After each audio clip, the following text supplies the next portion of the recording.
ಭಾರತದಲ್ಲಿ ಪ್ರತಿ ವರ್ಷ ಜನವರಿ 12ರಂದು ರಾಷ್ಟ್ರೀಯ ಯುವ ದಿನವನ್ನು ಯಾರ ಸ್ಮರಣಾರ್ಥ ಆಚರಿಸಲಾಗುತ್ತದೆ? ಉತ್ತರ: ಸ್ವಾಮಿ ವಿವೇಕಾನಂದ. ಸ್ವಾಮಿ ವಿವೇಕಾನಂದರು ಸ್ಥಾಪಿಸಿದ ರಾಮಕೃಷ್ಣ ಮಿಷನ್ನ ಕೇಂದ್ರ ಕಚೇರಿ ಎಲ್ಲಿದೆ? ಉತ್ತರ: ಬೇಲೂರು ಮಠ. ಇತ್ತೀಚೆಗೆ ವರ್ಲ್ಡ್ ಎನರ್ಜಿ ಟ್ರಾನ್ಸಿಷನ್ಸ್ ಔಟ್ಲುಕ್ 2026 ವರದಿಯನ್ನು ಯಾವ ಸಂಸ್ಥೆ ಪ್ರಕಟಿಸಿದೆ? ಉತ್ತರ: IRENA. ನೆಲಪಟ್ಟು ಪಕ್ಷಿಧಾಮವು ಯಾವ ಪ್ರಮುಖ ಪಕ್ಷಿ ತಳಿಯ ಸಂತಾನೋತ್ಪತ್ತಿಗೆ ವಿಶ್ವವಿಖ್ಯಾತವಾಗಿದೆ? ಉತ್ತರ: ಸ್ಪಾಟ್ಬಿಲ್ ಪೆಲಿಕನ್.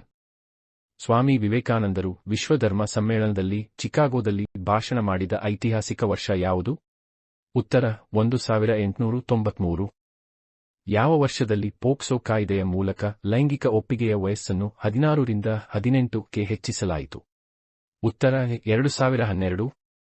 2026ರ ಕೇಂದ್ರ ಬಜೆಟ್ನಲ್ಲಿ ಜಲ್ ಜೀವನ್ ಮಿಷನ್ ಯೋಜನೆಯಡಿ ಪ್ರತಿ ಗ್ರಾಮೀಣ ಮನೆಗೆ ಏನನ್ನು ಒದಗಿಸುವ ಗುರಿಯನ್ನು ಮುಂದುವರಿಸಲಾಗಿದೆ? ಉತ್ತರ: ಕ್ರಿಯಾತ್ಮಕ ಮನೆ ನಳ ಸಂಪರ್ಕ. ಆಯುಲ್ಸ್ಯಾಟ್ ಅನ್ನು ಅಭಿವೃದ್ಧಿಪಡಿಸಿದ ಬಾಹ್ಯಾಕಾಶ ಸ್ಟಾರ್ಟ್ಅಪ್ ಓರ್ಬಿಟೈಡ್ ಯಾವ ದೇಶಕ್ಕೆ ಸೇರಿದ್ದಾಗಿದೆ? ಉತ್ತರ: ಭಾರತ. ಒರೊಬ್ಯಾಂಚೆ ಈಜಿಪ್ಟಿಯಾಕ ಸಾಮಾನ್ಯವಾಗಿ ಯಾವ ಬೆಳೆಗಳಿಗೆ ಅತಿ ಹೆಚ್ಚು ಹಾನಿ ಮಾಡುತ್ತದೆ? ಉತ್ತರ: ಸಾಸಿವೆ ಮತ್ತು ತರಕಾರಿ ಬೆಳೆಗಳು. ಸೈಬರ್ ವಂಚನೆಗೆ ಒಳಗಾದವರು ತಕ್ಷಣ ದೂರು ನೀಡಲು ಭಾರತ ಸರ್ಕಾರ ನೀಡಿರುವ ಸಹಾಯವಾಣಿ ಸಂಖ್ಯೆ ಯಾವುದು? ಉತ್ತರ: 1930. ಆಪರೇಷನ್ ಹಾಕ್ತಾಯಿ ಕಾರ್ಯಾಚರಣೆಯು ಯಾವ ಅಂತಾರಾಷ್ಟ್ರೀಯ ಸಂಸ್ಥೆಯ ಸಹಯೋಗದೊಂದಿಗೆ ಜಾಗತಿಕ ಸೈಬರ್ ಅಪರಾಧಿಗಳನ್ನು ಗುರಿಯಾಗಿಸಿಕೊಂಡಿದೆ?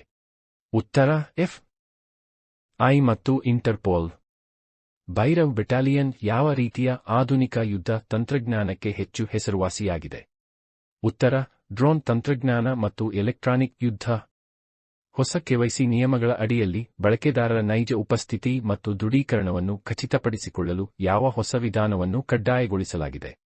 ಉತ್ತರ: ಲೈವ್ ಸೆಲ್ಫಿ ಲೈವ್ನೆಸ್ ಡಿಟೆಕ್ಷನ್ ತಂತ್ರಜ್ಞಾನದೊಂದಿಗೆ. ಅಂತಾರಾಷ್ಟ್ರೀಯ ನವೀಕರಿಸಬಹುದಾದ ಇಂಧನ ಸಂಸ್ಥೆಯ ಪ್ರಧಾನ ಕಚೇರಿ ಎಲ್ಲಿದೆ? ಉತ್ತರ: ಅಬುದಾಬಿ, ಯುನೈಟೆಡ್ ಅರಬ್ ಎಮಿರೇಟ್ಸ್. ಇತ್ತೀಚೆಗೆ ಸುದ್ದಿಯಲ್ಲಿದ್ದ ನೆಲಪಟ್ಟು ಪಕ್ಷಿಧಾಮ ಯಾವ ರಾಜ್ಯದಲ್ಲಿದೆ? ಉತ್ತರ: ಆಂಧ್ರಪ್ರದೇಶ. ಇತ್ತೀಚೆಗೆ ಸುದ್ದಿಯಲ್ಲಿದ್ದ ಒರೊಬ್ಯಾಂಚೆ ಈಜಿಪ್ಟಿಯಾಕ ಎಂದರೇನು? ಉತ್ತರ: ಪರಾವಲಂಬಿ ಕಳೆಗಿಡ. ಆಯುಲ್ಸ್ಯಾಟ್ ಎಂಬ ಹೆಸರಿನಲ್ಲಿ ಆಯುಲ್ ಪದದ ಅರ್ಥವೇನು? ಉತ್ತರ: ಆಯುಷ್ಯ ಅಥವಾ ಜೀವಿತಾವಧಿ. ಇತ್ತೀಚೆಗೆ ಸುದ್ದಿಯಲ್ಲಿದ್ದ PMRKVA ಕೃಷಿ ಮೂಲಸೌಕರ್ಯ ನಿಧಿ ಯಾರಿಗೆ ಪ್ರಯೋಜನಕಾರಿಯಾಗಿದೆ? ಉತ್ತರ: ರೈತರು, FPOಗಳು ಮತ್ತು ಕೃಷಿ ಸ್ಟಾರ್ಟ್ಅಪ್ಗಳು. 2026ರಲ್ಲಿ ಓರ್ಬಿಟೈಡ್ ತನ್ನ ತಂತ್ರಜ್ಞಾನ ಪ್ರದರ್ಶನಕ್ಕಾಗಿ ಯಾವ ಬಾಹ್ಯಾಕಾಶ ಸಂಸ್ಥೆಯೊಂದಿಗೆ ಸಹಯೋಗ ಹೊಂದಿರಬಹುದು? ಉತ್ತರ: ಇಸ್ರೋ. 2026ರಲ್ಲಿ ಸಂಶೋಧಕರು ಆಸ್ಟಿಯೋಆರ್ಥ್ರೈಟಿಸ್ ಚಿಕಿತ್ಸೆಗಾಗಿ ಅಭಿವೃದ್ಧಿಪಡಿಸಿದ ಹೊಸ ವಿಧಾನ ಯಾವುದು?